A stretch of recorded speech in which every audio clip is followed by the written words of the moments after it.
दोस्तों, जब भी ऊंची इमारतों का जिक्र आता है ना, तो आपके जहन में फौरन दुबई का बुर्ज खलीफा आता होगा।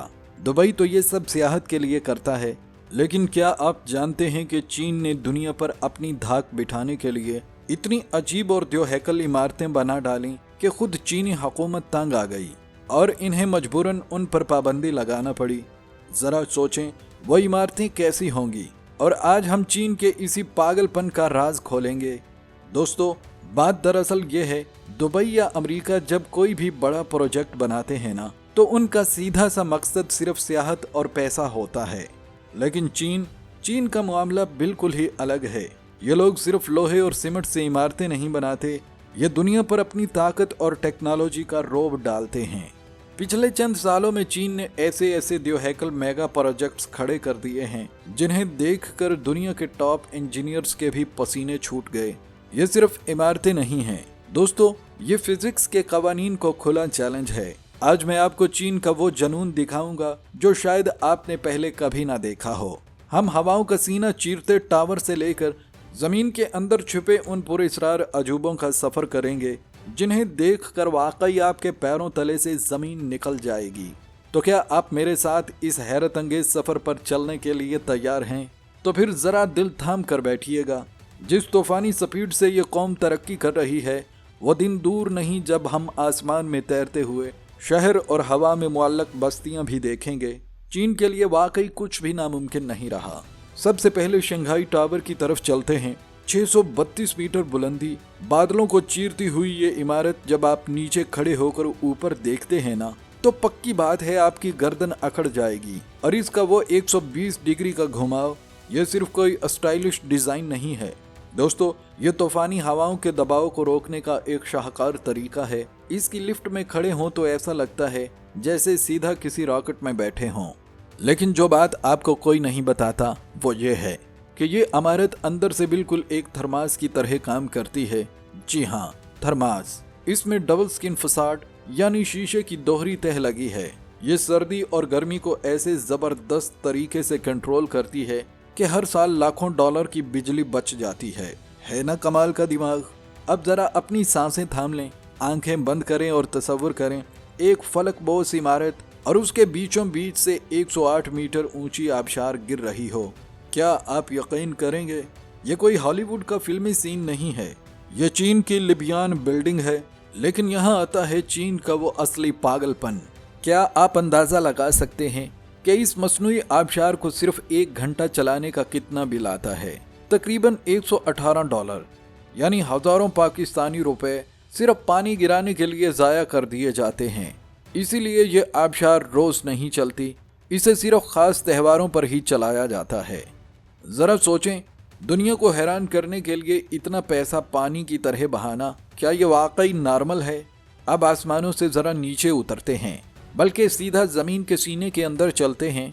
जरा आंखें बंद करें और मेरे साथ तसव्वुर करें एक बहुत बड़ा, गहरा और तबाहशुदा गड्ढा, पत्थर की एक ऐसी पुरानी कान जिसे लोगों ने एक कचरा कुंडी समझ लिया था। आमतौर पर हम सब ऐसी तबाहाल जगहों से दूर भागते हैं ना, लेकिन चीनियों का दिमाग कुछ अलग ही चलता है। उन्होंने इसी फजूल और बर्बाद कचरा कुंडी को दुनिया के सबसे हैरानकुन और लग्जरी होटल में बदल डाला। दोस्तों, इसका नाम है इंटरकॉन्टिनेंटल शंघाई विंडरलैंड। अब जरा दिल थाम कर सुने।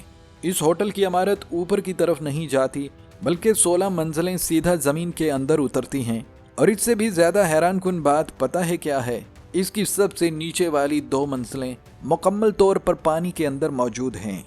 जरा सोचें, आप अपने बेड पर लेटे हैं या डिनर कर रहे हैं और शीशे के बिल्कुल उस पार मछलियां तैर रही हैं।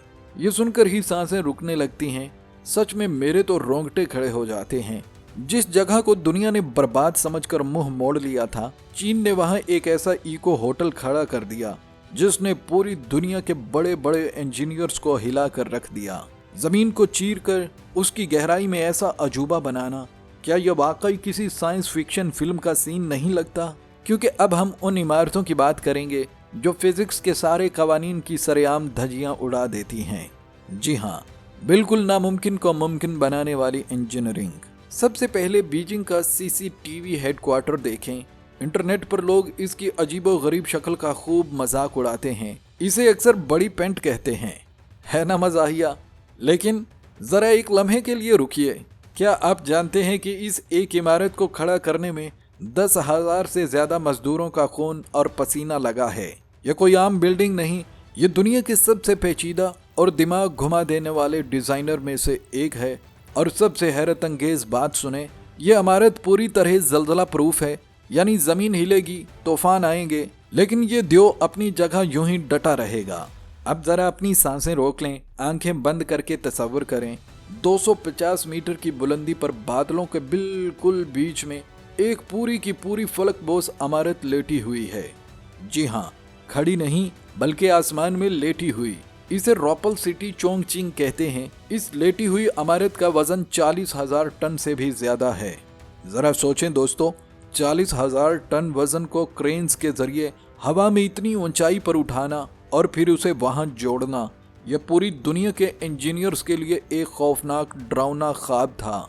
एक छोटी सी भी गलती और सब कुछ सेकंड में तबाह। क्या यह वाकई इंसान का काम है या चीन का पागलपन? आपका क्या ख्याल है दोस्तों? क्या यह सब वाकई कोई जरूरत है या फिर सिर्फ दुनिया के सामने पैसे और ताकत की अंधी नुमाइश? जरा चीन के द रिंग ऑफ लाइफ और ग्वांजू सर्कल को देखें।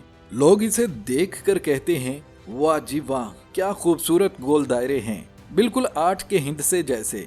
इस अकेले रिंग ऑफ लाइफ को बनाने पर पूरे 16 मिलियन डॉलर्स यानी करोड़ों अरबों रुपए उड़ा दिए गए। और इसका काम क्या है? कुछ भी नहीं, बिल्कुल सिफर।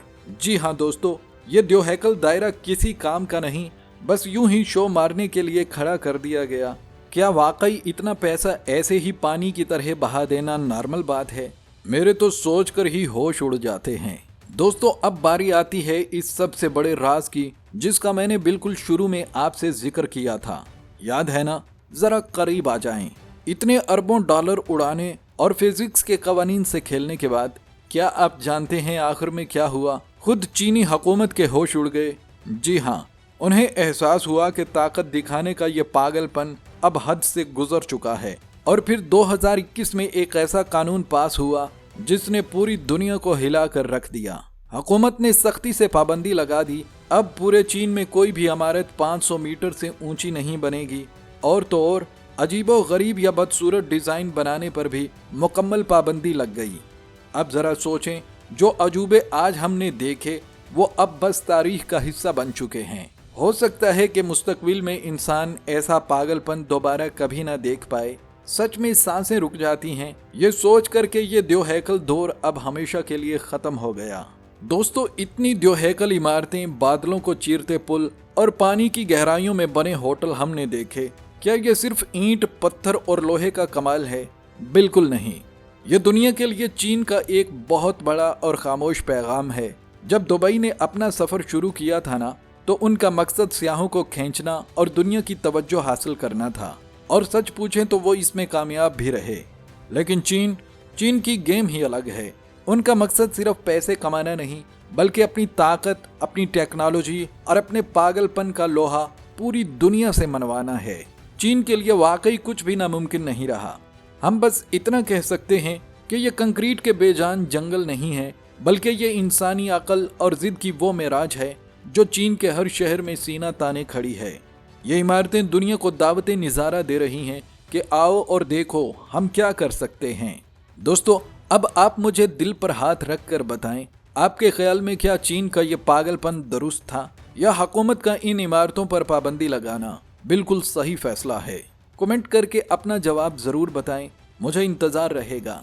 दोस्तों, अगर आज की इस वीडियो ने आपको हैरान किया है तो वीडियो को लाइक और शेयर जरूर करें। और हाँ, चैनल को सब्सक्राइब करना मत भूलना। मिलते हैं अगली हैरत अंगेज वीडियो में, तब तक के लिए अल्लाह हाफिज।